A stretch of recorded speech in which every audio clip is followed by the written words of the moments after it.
નમસ્કાર મિત્રો. હું છું ડૉક્ટર મહેશ દાભા. મિત્રો, એજ્યુકેશન ટચ નામની આપણી આ ઘર આંગણાની યુટ્યુબ ચેનલમાં આપ સૌ મિત્રોનું હાર્દિક સ્વાગત કરું છું. મિત્રો, એજ્યુકેશન ટચ નામની આપણી આ યુટ્યુબ ચેનલ પર 1111 જેટલા ઇંગ્લિશ વ્યાકરણના વિડીયો અવેલેબલ છે. મિત્રો, જે વિદ્યાર્થીઓ ખરેખર અંગ્રેજી શીખવા ઈચ્છુક હોય તેમના સુધી આ ચેનલ અવશ્ય પહોંચાડજો. મિત્રો, અંગ્રેજી વ્યાકરણના આ વિડીયો સ્પર્ધાત્મક પરીક્ષાની તૈયારી કરતા વિદ્યાર્થીઓ માટે પણ ખૂબ જ ઉપયોગી છે. તેમજ ધોરણ 9 થી 12માં અભ્યાસ કરતા જે વિદ્યાર્થીઓ છે એના માટે પણ આ 1111 જેટલા જે વિડીયો છે એ ખરેખર ખૂબ જ ઉપયોગી બની રહેશે. તો મિત્રો, આપણી આ એજ્યુકેશન ટચ નામની ચેનલ એવા વિદ્યાર્થીઓ સુધી પહોંચાડી આપ પણ એક શુભ કાર્યના યશભાગી બનશો એવી હું આપણી પાસે અપેક્ષા રાખું છું. બીજા નંબરમાં મિત્રો, અહીંયા આપણે દર રવિવારે કરંટ અફેર્સ, આજે મિત્રો કરંટ અફેર્સ છે પરીક્ષાનો એક ભાગ બની ગયો છે. ત્યારે કરંટ અફેર્સ એટલે તાજેતરની ઘટનાઓ. દોસ્તો, આ તાજેતરની ઘટનાઓ એટલે રોજબરોજ દેશ દુનિયામાં બનતી અનેક ઘટનાઓથી સતત વાકેફ રહેવું. એવોર્ડ્સ હોય, સમારંભો હોય, યોજનાઓ હોય, આવી તમામ બાબતોથી, રાજકીય સામાજિક તમામ બાબતોથી વિદ્યાર્થી વાકેફ રહે એટલા માટે કરંટ અફેર્સ આજે પરીક્ષાનો એક જ્યારે ભાગ બની ગયો છે. ત્યારે દોસ્તો, આજે 176મો એપિસોડ આપતા ખરેખર હું ખૂબ જ આનંદ અનુભવું છું.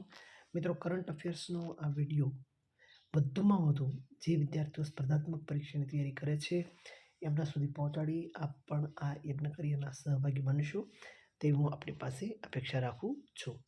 દોસ્તો, સમાચારમાં આપણે આગળ વધીએ એ પહેલાં મિત્રો, અહીંયાથી જે સમાચાર પ્રસ્તુત થાય છે આ સમાચાર મિત્રો મારી એક અભ્યાસની મર્યાદાને અનુરૂપ હોય છે. સંભવ છે કોઈ જગ્યાએ ક્ષતિ હોય તો ચોક્કસપણે કોઈ ઓથેન્ટિક ન્યૂઝપેપરનો અભ્યાસ પણ અવશ્ય કરી લેશો. સમાચારમાં આપણે આગળ વધીએ તો તાજેતરમાં જ વર્ષ 2024 દરમિયાન ચંડીઘાટ હરિદ્વાર ખાતે, ખાસ નામ રાખજો, ચંડીઘાટ હરિદ્વાર ખાતે કેન્દ્રીય જળ શક્તિ મંત્રી શ્રી CR પાટીલના નેતૃત્વમાં ગંગા ઉત્સવ 2024ની 8મી આવૃત્તિનું આયોજન કરવામાં આવ્યું હતું. ગંગા નદીને 4 નવેમ્બર 2008ના રોજ રાષ્ટ્રીય નદી તરીકે જાહેર કરવામાં આવેલ છે. ફરી એકવાર ચંડીઘાટ હરિદ્વાર દ્વારા જળ શક્તિ મંત્રી દ્વારા CR પાટીલના હસ્તે ગંગા ઉત્સવ 2024ની 8મી આવૃત્તિ. હવે આ ગંગા નદીને 4 નવેમ્બર 2008ના રોજ રાષ્ટ્રીય નદી તરીકે ઘોષિત કરેલ છે. મિત્રો, સમાચાર ખાસ યાદ રાખવા જેવા છે. મિત્રો, તાજેતરમાં જ રાષ્ટ્રીય દૂધ દિવસની ઉજવણીના ભાગરૂપે પશુપાલન અને ડેરી વિભાગ દ્વારા રાષ્ટ્રીય દૂધ દિવસ નિમિત્તે પશુપાલન અને ડેરી વિભાગ દ્વારા રાષ્ટ્રીય ગોકુળ મિશન અંતર્ગત રાષ્ટ્રીય ગોપાલ રત્ન પુરસ્કાર 2024ના વિજેતાઓને આ પુરસ્કાર આપવામાં આવેલ છે. આ પુરસ્કાર જુદી જુદી 3 કેટેગરીમાં વહેંચવામાં આવે છે. સ્વદેશી ગાય ભેંસની જાતોનો ઉછેર કરનાર, શ્રેષ્ઠ ડેરી ખેડૂતો ઉછેર કરનાર, પછી શ્રેષ્ઠ ડેરી ખેડૂતો, શ્રેષ્ઠ કૃત્રિમ ગર્ભાધાન ટેકનિશિયન અને શ્રેષ્ઠ ડેરી દૂધ ઉત્પાદક મંડળીને આ એવોર્ડ એટલે કે રાષ્ટ્રીય ગોપાલ રત્ન પુરસ્કાર 2024 આપવામાં આવેલ છે. કઈ યોજના અંતર્ગત? રાષ્ટ્રીય ગોકુળ મિશન યોજના અંતર્ગત આ એવોર્ડ આપવામાં આવે છે. મિત્રો, તાજેતરમાં જ 55માં international film festival of India, 55માં આંકડો ખાસ યાદ રાખવા જેવો છે. International film festival of India 2024નું આયોજન ગોવાના પણજી ખાતે શ્યામા પ્રસાદ મુખર્જી ઇન્ડોર સ્ટેડિયમ ખાતે કરવામાં આવ્યું હતું. જેની થીમ શું હતી? જેની થીમ હતી young film makers the future is નાઉ.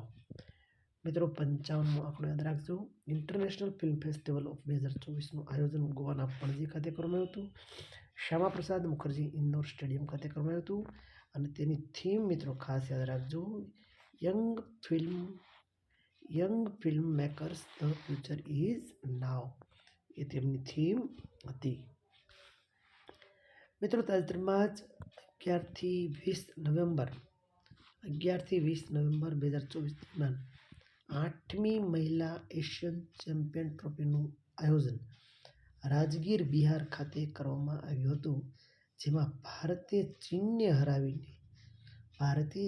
હરાવીને ત્રીજી વાર ટાઇટલ જીત્યું હતું. ફરી એકવાર 11થી 20 નવેમ્બર 2024 દરમિયાન 8મી મહિલા એશિયન ચેમ્પિયન ટ્રોફીનું આયોજન રાજગીર બિહાર ખાતે કરવામાં આવ્યું હતું, અને જેમાં ભારતે ચીનને હરાવીને ત્રીજી વાર આ ટાઇટલ જીતી લીધું છે.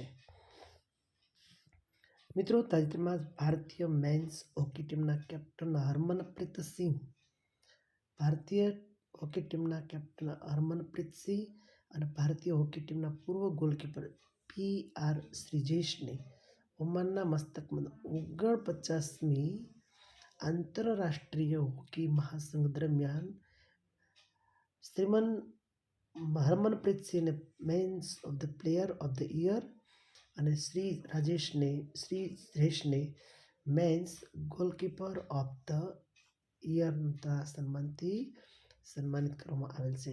કેપ્ટન હરમનપ્રીત સિંહને men's player of the year અને ગોલકીપર PR શ્રીજેશને men's goalkeeper of the year થી બંને ખેલાડીઓને સન્માનિત કરવામાં આવેલ છે. મિત્રો ભારતમાં 15મા નવા નિયંત્રક અને મહાલેખા પરીક્ષક તરીકે કે. સંજય મૂર્તિની નિમણૂક કરવામાં આવી છે. આ આંકડો પણ યાદ રાખવા જેવો. 15મા નવા નિયંત્રક અને મહાલેખા પરીક્ષક તરીકે કે. સંજય મૂર્તિની નિમણૂક કરવામાં આવી છે. રાષ્ટ્રપતિ દ્વારા તેઓને શપથ લેવડાવવામાં આવેલ છે. કયા હોદ્દા માટે? નિયંત્રક અને મહાલેખા. મિત્રો તાજેતરમાં રિઝર્વ બેંક ઓફ ઇન્ડિયાના 26મા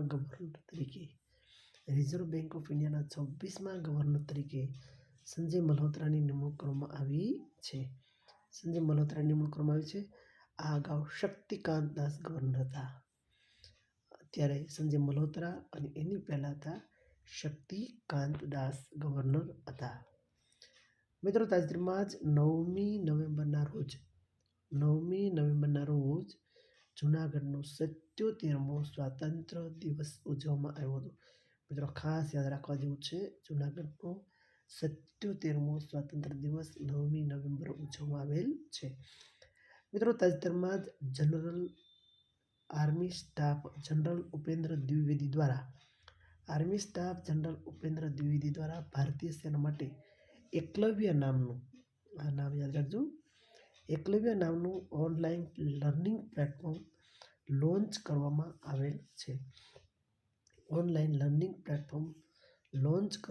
આવેલ છે. મિત્રો તાજેતરમાં જ વડાપ્રધાન નરેન્દ્ર મોદીને ભારત અને નાઇજીરિયા સંબંધોને પ્રોત્સાહન આપવા માટે નાઇજીરિયા દ્વારા grand commander of the order of Niger ના સર્વોચ્ચ પુરસ્કારથી સન્માનિત કરવામાં આવેલા છે. ભારત અને નાઇજીરિયા વચ્ચેના સંબંધોને પ્રોત્સાહન આપવા માટે નાઇજીરિયા દ્વારા આપણા વડાપ્રધાનને grand commander of the order of Niger નો સર્વોચ્ચ પુરસ્કાર આપવામાં આવેલો છે. મિત્રો આ સાથે સમાચારને પૂર્ણ કરીએ છીએ.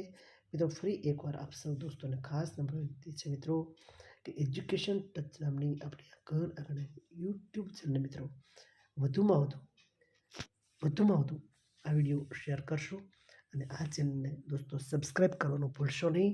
અને આ વિડીયો જે વિદ્યાર્થીઓ રાત દિવસ સ્પર્ધાત્મક પરીક્ષાની તૈયારી કરે છે એવા વિદ્યાર્થીઓ સુધી પહોંચાડી આપ પણ આ યજ્ઞ કાર્યના સહભાગી બનશો એવી હું આપની પાસે અપેક્ષા રાખું છું. ચાલો દોસ્તો ફરી મળશું આવતા રવિવારે. ત્યાં સુધી ભારત માતા કી જય.